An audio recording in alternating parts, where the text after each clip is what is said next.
Well, today we are starting a new sermon series called The End of Time. We're going to look at some of the things the Bible has to say about the time when everything, including time itself, comes to an end.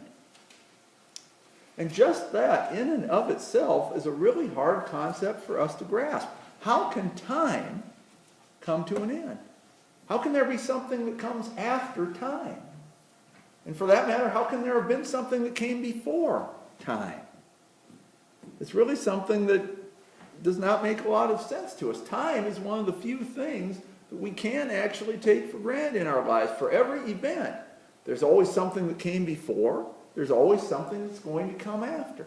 How can there be a time when there is no time? We cannot even really say it properly, much less try to explain it or understand it.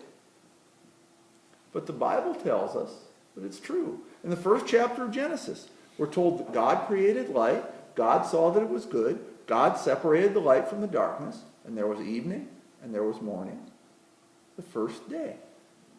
So God existed before the first day. God existed before there even was such a thing as a day. God existed before time itself. God created time, days and hours and minutes and all the rest. And if God existed before time, then it seems to me it follows that God will exist after time. And as we start this sermon series, The End of Time, I need to tell you that the whole subject of the end times is really not one that I'm all that comfortable with. And I certainly don't feel like I'm any kind of an expert about it. I mean, I don't know if I'm an expert about anything, really, but if I am, this subject really is not it. There are probably some of you who know more about it than I do. I've always kind of looked at Jesus' statement, which we'll talk about next week, that no one knows the day or the hour at which the end will come, and I've just kind of left it at that. And maybe you have too. But it's not a good thing for me to do, really, to just ignore it, to just leave it at that, because there are passages in the Bible that do talk about the end times. There are several of them, in fact, going back before the birth of Jesus. And ignoring those passages, those places in the Bible, is really kind of laziness on my part. It's just a way of not dealing with a subject that makes me uncomfortable. The passages that talk about the end times are in the Bible for reasons. There are things we're supposed to learn from them, just like there are in all the other passages in the Bible. So, we're going to talk about some of them. Maybe we'll learn some things together. The first passage we're going to talk about comes from the book of Daniel. The passage we read today is part of a vision that Daniel had. The vision tells of mighty kings. There's a king of the north and the king of the south. They're going to fight a huge battle, large armies. Lots of people are going to die. Lots of countries are going to be destroyed. But in the passage we actually read today, Daniel is told there will be someone who protects God's people. Michael, the great prince, is going to be there. There's going to be a time of distress like the world has never seen before. The passage does not talk about exactly what that time of distress is going to be like. Might be war, either the war that Daniel was told about or maybe some different war. Could be something else, could be some sort of ruthless dictatorship, some sort of police state, could be some sort of assault on Christianity. We don't know what it will be. The passage does not say. It just says it's a time of distress, like the world has never seen before. But what the passage also says is that God's people, the people whose names are written in what's called the Book of Truth, will be delivered. Both people who are living and people who have already died will be delivered. We're told that those who are wise will shine like the brightness of the heavens, and those who lead many to righteousness like the stars forever and ever. Now, of course, that implies a day of judgment. There are those who are wise. In this context, now, wise does not mean smart the way we often refer to it. What wise means in this context is the people who have faith in God and who put their trust in God. Those people have their names entered into the book of truth and are saved. Now, it does not say that, but presumably there are some who are not wise and who don't have faith in God and don't put their trust in God, and they don't have their names entered into the book of truth. So what happens to them? Well, the passage does not say that they go to hell, at least not in Daniel. What it says is they will awaken to shame and everlasting contempt. But on the other hand, I suppose that could be a form of hell too, right? To live in constant shame, to be held in everlasting contempt. You ever felt that way? You ever felt completely and totally ashamed of who you are or what you've done?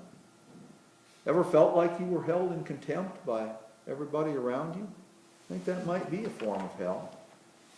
Have everyone look down on me, to have them all think I was worthless, treat me like my existence was just a waste of space and oxygen.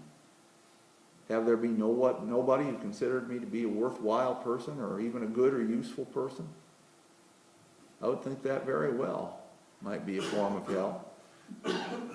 But getting back to the questions I asked a little bit ago, why is this passage in the Bible? What are we supposed to learn from this? Well, here's what I take from it. At the end of the passage, Daniel asks, what's the outcome of this all going to be? Here's part of what he's told. He's told, go your way. The words are closed up and sealed until the end of time. Many will be purified, made spotless and refined. The wicked will continue to be wicked. Go your way till the end. You will rest. And then at the end of the days, you will rise to receive your allotted inheritance. So what's that mean?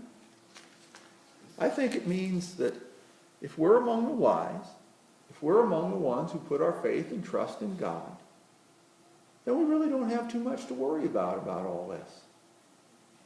God will protect us. God will be there for us. And God will deliver us.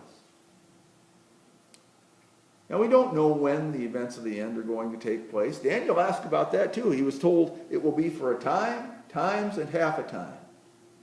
And Daniel said, huh? No, he did not say exactly that. He actually said, I heard, but I did not understand. We can sympathize with that, at least I can. There are people who look at current events and say, maybe we're in the end times now. I don't know.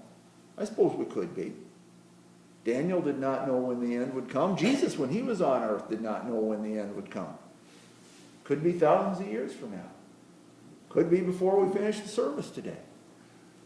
No way to know.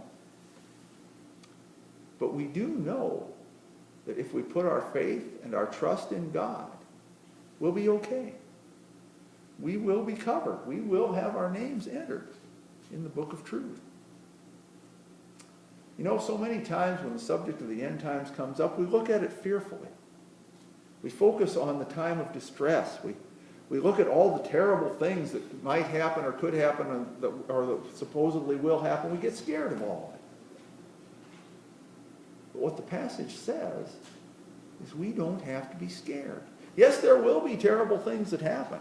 Absolutely. Pretty much all the Bible passages that deal with the end times agree on that point. There will be terrible things that happen. The book of Daniel tells us there will be distress such as not happened from the beginning of nations. Our earthly lives will be affected by that distress, no doubt about it. We will not be exempt from all the distress that's going to happen when the end times come. We will not be exempt from it, but we will be delivered from it. The time of distress will affect our earthly lives, but it will not affect our eternal lives. If we put our faith in God, if we trust God, God will deliver us. We can do what Daniel was told to do. We can go our way. When the time comes, we will rise to receive our allotted inheritance. We don't know when the end times are going to come. We don't know exactly what the distress in the world will be. But we know that God will still be involved in it. We know that God will be a part of it. God will create the end just as God created the beginning. And if we put our faith and our trust in God, we don't have to be afraid of it. We can be at peace.